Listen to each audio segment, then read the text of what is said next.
Hi, it's Jon Binnie, and today I'd like to share with you my deepest, darkest shadow work from across my soul's lifetimes. And to explain a little bit about the context, so it is my knowing, my truth, that we reincarnate in multiple lifetimes throughout our soul's existence. And really our souls live on forever, born from source. Our souls are unique expressions of the divinity of this universe, and our souls are living out multiple lifetimes at any one time through space and time, learning how best to grow.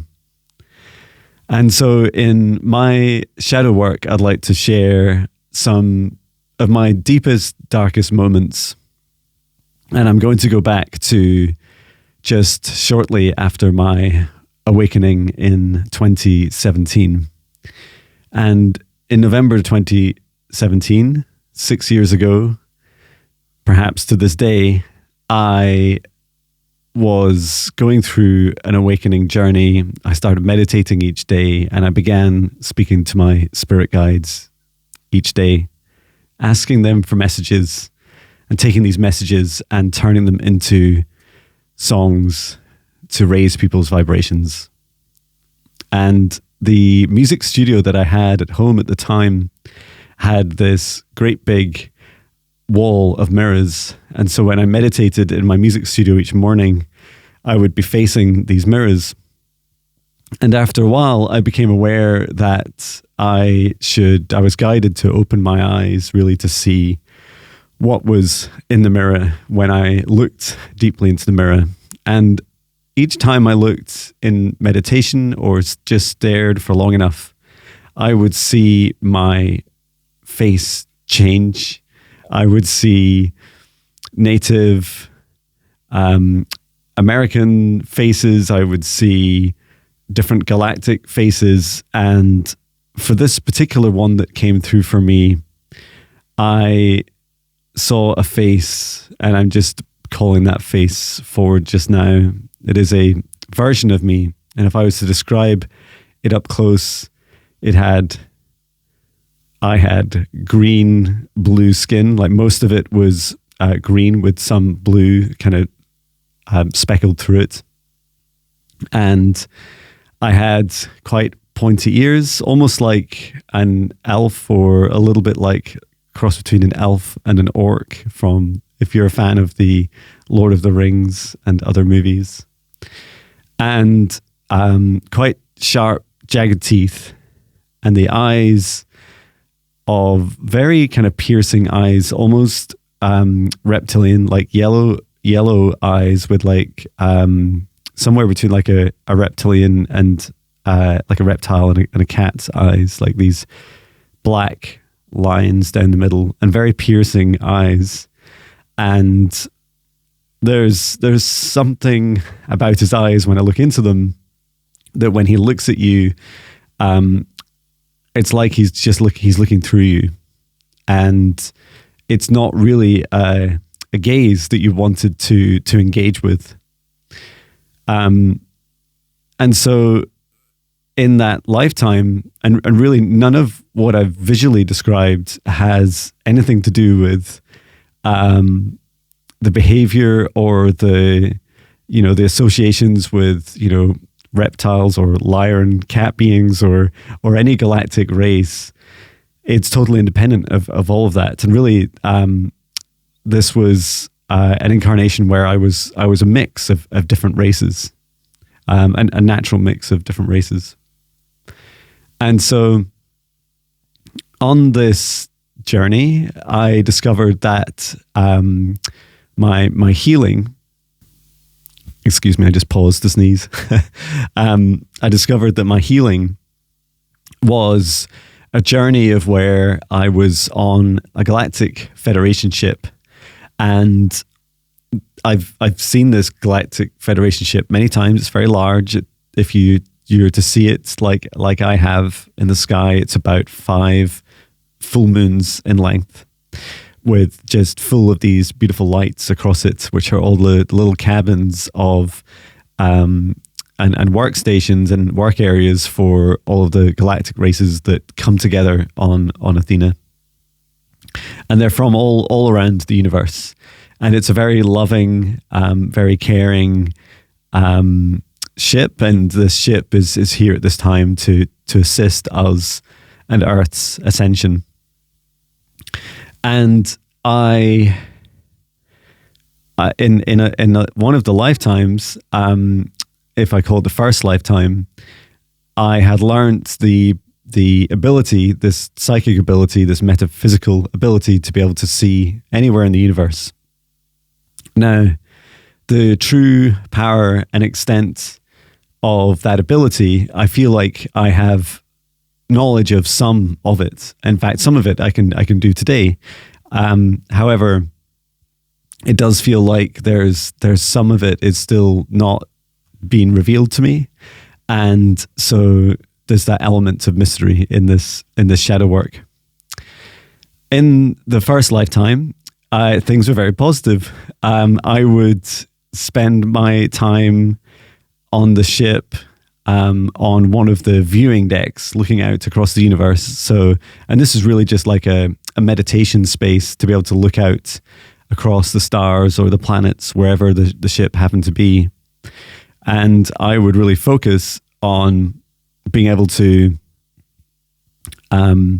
find areas of the universe where we could help the most.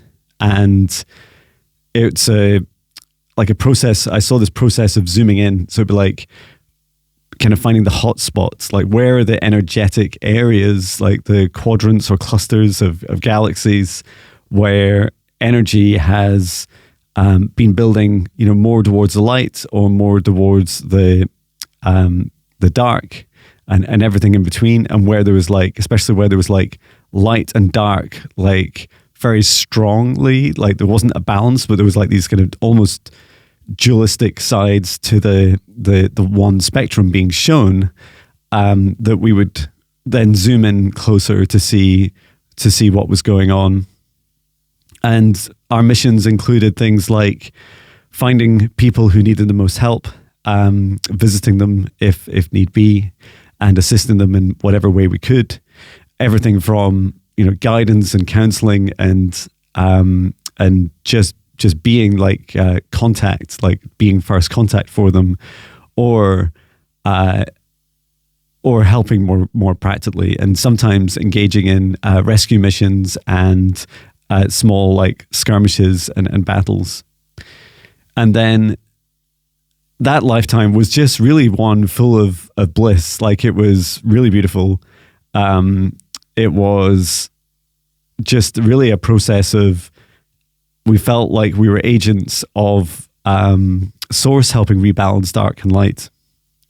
Now, as I would sit and meditate each day. Now this period of meditating each day and seeing this version of me in the mirror, I did not see this happy side first. I saw the second lifetime first. In fact, I wasn't even aware of the first lifetime. What I was aware of was this big event. And this big event happened many thousands into the millions of years ago. And this event was so big it warped space and time. And what I was shown was, now let me give myself that seer version of me, that galactic version of me. Let me just find a name for a moment. I'm hearing Barak. It's an abbreviation, but Barak. So Barak would, on this particular mission, was responsible for watching this planet, and I'm hearing Mentaka, that there was this other planet, and I think it went by several different names, but it was in our solar system that we're in just now. And in the solar system, there was a war brewing, and in fact, there was a race on Mars who were warmongers, and it was my job as the seer to be watching the warmongers to make sure that they weren't building weapons that could, to look out for any weapons of galactic capability that could destroy planets, for example. And this warmongering race had gone to extreme lengths to hide the work they were doing, to the extent that they'd built like an energetic barrier using beings around their facilities where they were building this weapon, this energy weapon. And there was they decided to destroy this planet. Now I was also on this planet, or certainly I feel like I was on it. I feel like my ship was right next to it. And what happened was there was like a warning, like about, it was less than 30 minutes. What I became aware of was this weapon energizing and like powering up, and the shock and fear just as I witnessed this, and I knew that I was likely the only being witnessing this outside of the warmongering race, that I knew there was less than 30 minutes before they would destroy our planet, because the power that they were yielding was intense. Like, it was this galactic power. Like, I'm seeing like the power to be able to ignite or to destroy like a neutron star, and in fact a power that was way bigger than required to destroy a planet. And I kept being shown that this feeling where I had a brief window. I'm not sure that it was a full 30 minutes, but I had this brief window of being able to alert everyone on the planet. And I knew that there was nothing I could do, that if I told everyone in 30 minutes, where would they go? Where can you go in 30 minutes? One or two may survive, but the immediate trauma that it would place every being in the planet into, like the state of panic, and that it would create like a global panic even in a very short space of time, which would ripple through space and time. And so I chose to do nothing. And it was a decision that my soul took that weighed very heavily on me. And as the seer, it is your responsibility to alert people to destruction. And so I sat there and I cried and I prayed and I meditated and I asked my guides and I asked Source and the universe and every angel. And I created this big protective layer around the planet. And I set the intention for this big golden bubble around our planet for every soul as we were destroyed to be able to choose freely to return to Source or to move on to another lifetime and not be stuck here, not be stuck to a destroyed, attached to a destroyed area of space or planet. And I tried my best. And I was shown this over and over and over. I think the first time I was shown this in meditation, it was quite quick. It was just like, another planet destroyed another planet, and this feeling kept coming back to me, that window of opportunity for me to be able to act, to be able to alert. If I had alerted, there was a planetary alert system, but it wasn't perfect like everyone. And there were ways that people could attempt to escape the planets, like they were space travelers, but not in 30 minutes. Even to get to there was some ability to jump through space and time, but it was quite limited and it was experimental. And it's not clear whether those souls, if they'd attempted it, would have survived or not. And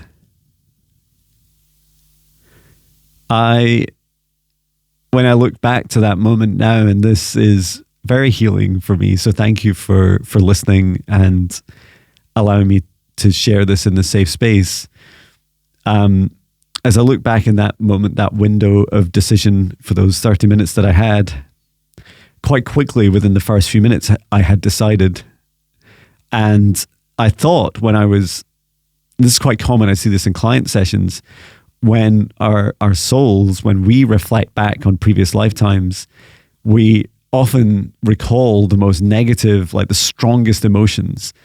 And I didn't realize that there was nothing I could do. That took kind of many replays of the same. It was like this, like you sometimes see in horror movies, right? Like these time loops. Like I was on this constant time loop. Like part of my soul was just constantly there, reliving this 30 minutes over and over and over. And it was very traumatic. And I felt that actually it was my fear that stopped me from acting. And now, the more I heal, the more I realize that it was actually my love, that it was actually my courage of not just panicking, but instead meeting this war-faring race that had attacked us with love and compassion. And you can't, if a race is capable of destroying a planet, you cannot then just respond and correct the universe by destroying their planet. These are such cataclysmic acts that hate breeds hate and love breeds love.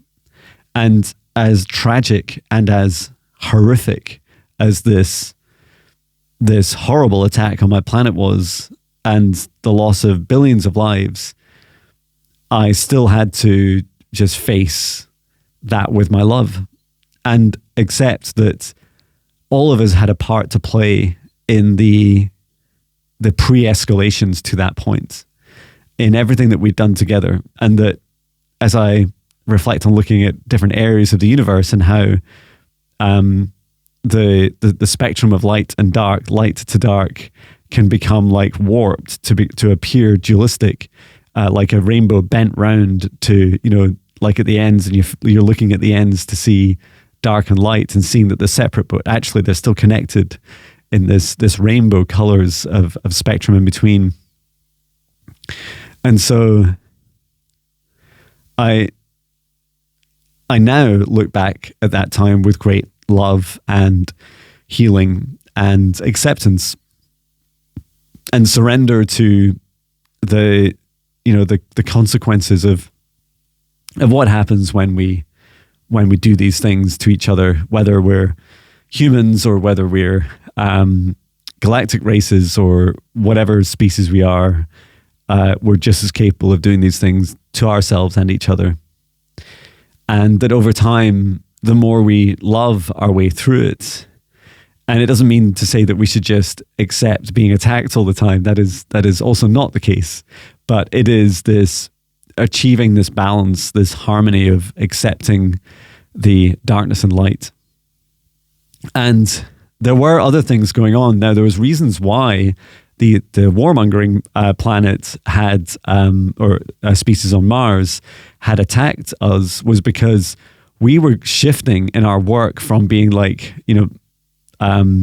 this kind of like universe police, if you like going around and rebalancing dark and light across the universe, that when we were overstepping the boundaries sometimes, like we were stepping into, for instance, I mentioned, getting involved with battles and skirmishes, like that is drawing aside. And as soon as you choose light over dark or dark over light, you create that dualism within yourself, and you create it outside of you in the reality in the universe around you.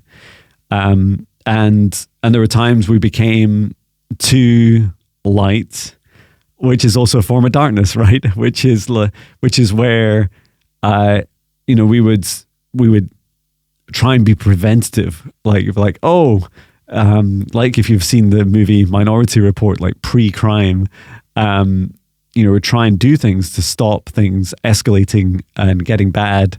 And that was horrific. The universe is a beautiful, chaotic place, and it is a horrible thing to try and predict its next step. It is beautiful to surrender to the beautiful chaos and to allow the constant rebalancing of darkness and light, no matter how beautiful and incredible it is, no matter how horrific and traumatic it is. It is everything. It is the whole spectrum. And the second lifetime, I was still in a trauma state as a soul, and I reincarnated almost as exactly the same being, which was very interesting in itself. And I don't know how possible that is. I wasn't exactly the same being like Barak. I called myself the same name. I had vivid memories. My abilities came back fast, and I was in it for war. Like I was back for revenge, and I did these horrific things. I would go around the universe hunting those that had destroyed my family, my home planet. It was a lifetime, and quite a long lifetime of just abuse. And there was later in that life, I then went on and I was imprisoned for what I did, and it was really interesting. It was something that's difficult for me to get my head around, is that there's like this alternative reality, almost like a hell or prison alternative reality of the same ship, Galactic Federation ship Athena. So, and it predates where she is as a ship just now, like a sentient, alive spaceship. Back in this other dark, or like the dark side of her is a very negative ship, very dark inside. I almost see you walk around the corridors and it's like something out of kind of an alien horror movie with kind of slimy walls, and there's this really kind of deep, heavy, depressing atmosphere, and it's just full of monsters everywhere. It is like a spaceship of hell. And I was imprisoned on there, and I was just abused every single day for my gifts. And it was like physical abuse, sexual abuse, over and over repeatedly. And what people were doing is they discovered that that one of my gifts, like in this lifetime, was able to help activate other people's psychic gifts. And all they needed to do was engage physically with me, and they didn't care what it was. And bearing in mind that in this kind of hell, kind of future hell state, if they physically beat you for some time, there was technology like med beds or medical beds to be able to heal you fast, which was also like this form of torture. It was like, they could almost kill you and then bring you back, like heal you back. And so then, the next day you'd wake up feeling actually pretty good, and then take you right back down to, the brink of death each day. So that was definitely, really horrible. And I was, as I'm speaking and channeling some of this through, so much of it is helping me piece together the timelines. I knew about these two lifetimes, and I knew about the major trauma. I didn't quite understand where all the karma was being paid, and it was paid in that lifetime. Like for all the suffering I inflicted, I then received in that lifetime. And I guess that's karma. And yeah, it was a really dark time in my soul, my soul's journey. But my soul chose this, and there are bigger reasons why my soul chose these journeys. The patterns did repeat again in other lifetimes later. So between the 1400s and 1900s in on Earth, I was in lifetimes of being like a priest and a monk, and then later like a duke. And these lifetimes, there would be often it was the same pattern. It would be like a lifetime of being very ascended and being highly connected into source, and have fantastic gifts and communication. But then something terrible would happen. I'd be hunted, I would be killed, and there'd be this trauma at the end of the lifetime. And so then the next lifetime I'd come back and like raise hell. Like I would go around and cause a lot of horrible things to those that had done me wrong. And this the last time it happened, I felt like my soul had pretty much got the lesson. And that it's close enough in my memories today. And when I visit the place physically, and that's a whole other video, and you can watch what it is. It is a place in Scotland that I visit quite regularly. And I've really come to terms with that. Like I've seen that for all the persecution I had, that actually this lifetime is now the one where I can come back in love. And that feels really empowering, to break that soul time loop and cycle, this like karmic cycle of, receiving pain and then inflicting pain, and it just goes and it swings from the two, backwards and forwards and backwards and forwards. And in this lifetime, I feel so much more blessed and so much more balanced as a being. And I feel like Jon, me as a personality, is a much better grounded platform for my soul to be able to heal these shadows. And it's a real blessing to have lived, in many respects, the first half of my life largely shut down and asleep. These gifts and abilities to look through space and time, to see these incarnations of me and to see these soul aspects of me, and to come back to where I was in my shadow work. I faced for 2 years, I faced Barak, this version of me in the mirror, and we cried together for 2 years every morning. And it built this beautiful friendship and love and affection between us, across space and time. Like I feel like he's still alive in those incarnations, just like the other versions of me are still alive. They're like in bubbles of time, but flowing down this river together through the universal flow. And I see them alive, and I see that every time I heal, every time I acknowledge them in their journeys, those versions of me, and acknowledge their suffering and their pain, and just hold space, like hold that energy and that love and that caring, the better I feel. Like the better my soul feels, the more I heal. So that feels really good. And I wanted to share, just as we get to the end of this video, I just wanted to share that some of this takes time. It takes a lot of time and a lot of effort. It takes a lot of shame, like some of the deepest, darkest emotions, and facing them.